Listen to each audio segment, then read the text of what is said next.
I read that you only eat at 10:30 and 4:30. That's not true. No, that's not true. No. Lies. Okay, so tell me, like, what'd you eat today? So You woke up. it's a little different here because I'm in Los Angeles traveling. This is the hard part. You're traveling. Yeah. So you Versus can't really do versus Costa Rica surfing, but my diet is very similar. It's just the timing might be a little different. Right. You bring food with you when you travel? Oh, absolutely. Yeah. I mean, I'm okay buying food at Lazy Acres we talked about, or Sprouts, or whatever when I'm in Los Angeles. So when you leave Costa Rica to come work in LA, you bring food with you on the plane? On the plane, absolutely. What do you bring? You bring a cooler with bison in it? No, I don't even worry about it getting warm. Okay. People are going to worry from food safety perspective, but my gut flora can handle it just fine. I never get sick from that. Okay. But so the last time I brought coconuts. Okay. So you can bring coconuts on the plane because I'm just very strict about water. Right. I don't drink tap water. Yep. I don't want to drink water from the plastic bottle. A plastic bottle at the airport. Who knows it's been sitting, how long it's been sitting. I bring coconuts. You bring coconuts. You can bring coconuts on any flight, anywhere in the world. And coconuts are the ultimate hack.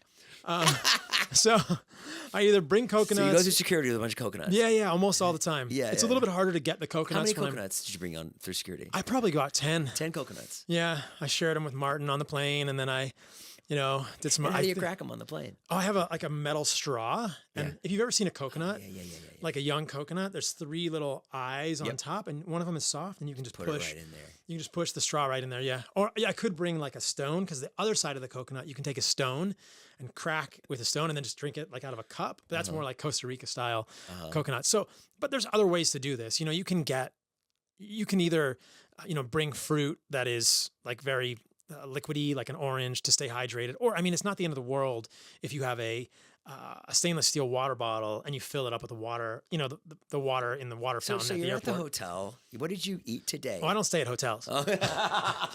Airbnbs. I mean, Airbnbs. They're hit and miss because I have to have a stove. Oh, because you're right. Okay. I got to cook for myself. Okay. So you land in LA. Tell me exactly what you do. First thing you do is go to the grocery store? Absolutely. Okay.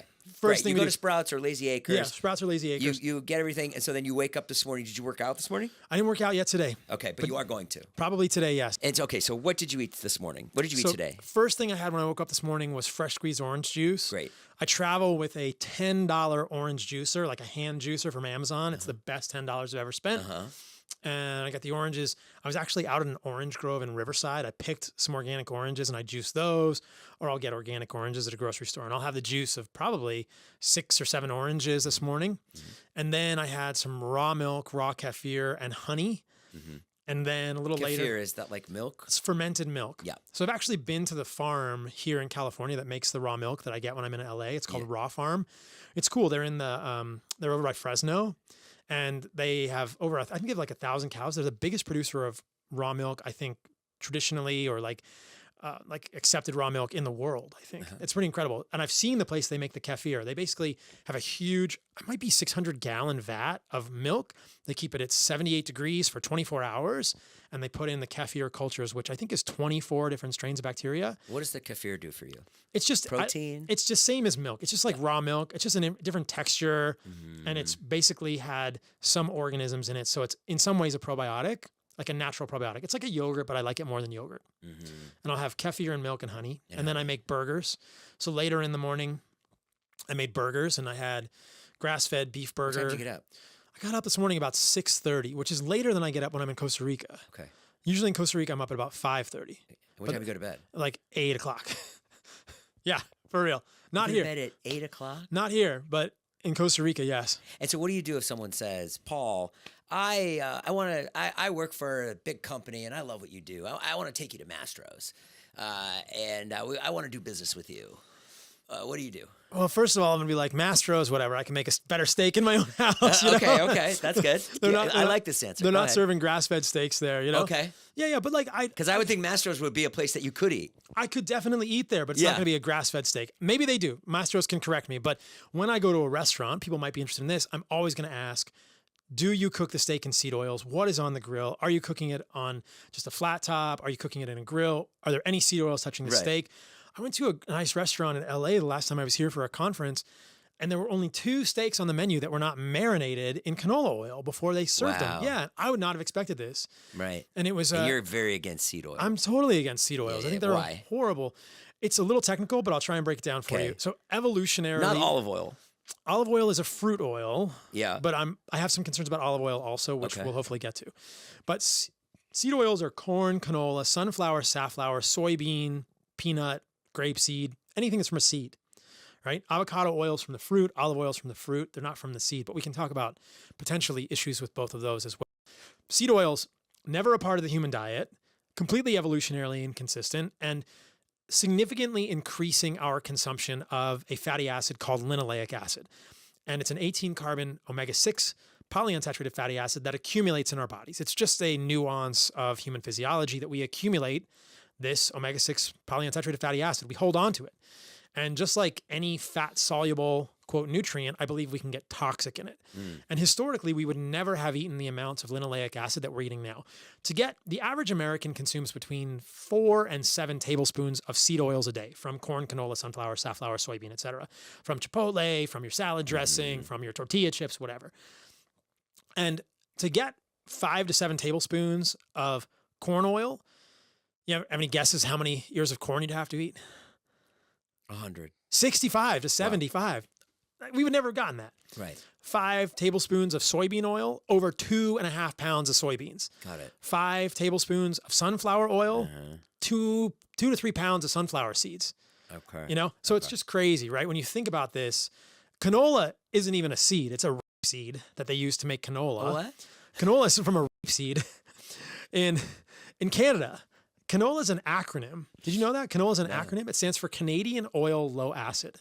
Oh, wow. So it's made in Canada, probably because they were trying to figure out what to do with all these rape seeds. Yeah. And it's actually not a native rape seed. It's a low erucic acid rape seed. It's essentially a genetically We have to modified. bleep this whole section. You can't say rape seed. You can't. It's a rape seed. Listen, I love it. I love it. I know what you're saying. Go ahead. Low erucic No, YouTube acid. has like weird words. Oh yeah, but it's How do you spell it? Yeah. Oh, you spell it the same way. Actually? yeah, RAPESEED. Is it one word? Yes, it's one word. It's not Gotcha. 2 words. You didn't do anything wrong. I just think it's funny. Go Yeah. ahead. So what you're getting in canola oil is a low erucic yeah, get acid. it up, bitch. What you're getting in canola oil is low erucic acid, this kind of seed. Yeah. Right? The bleep seed. And bleep seed. they have to take the erucic acid out of the seed because erucic acid, which is a monounsaturated fat, is associated with heart lesions. And it's actually illegal. You can't give it to humans. You can't sell regular bleep seed oil, seed oil in the United States. You can't sell it. You also can't sell mustard seed oil in the United States legally to humans because it has too much of this erucic acid. So when you're eating canola oil, you're eating a genetically modified seed called a low erucic acid rapeseed, and it's like this weird thing, and it's super highly processed. Have you ever seen a seed oil plant? It looks like an oil refinery. It is an oil refinery. Yeah. But instead of refining crude oil, they're taking seeds, whether it's corn, canola, sunflower, safflower seeds, or soybeans, or rape seeds, low erucic acid rape seeds, and they're squeezing them and pressing them and extracting them with hexane, which is contaminated with benzene. So every seed oil has traces of benzene, which is a carcinogen. And I'm pointing to this, but there's nothing up there. Yeah. But so benzene is a carcinogen. When I was in college, I majored in chemistry, and benzene is a known carcinogen. You do not want to mess with benzene. I had professors that got cancer, and everybody was like, "Oh, too many organic solvents like benzene."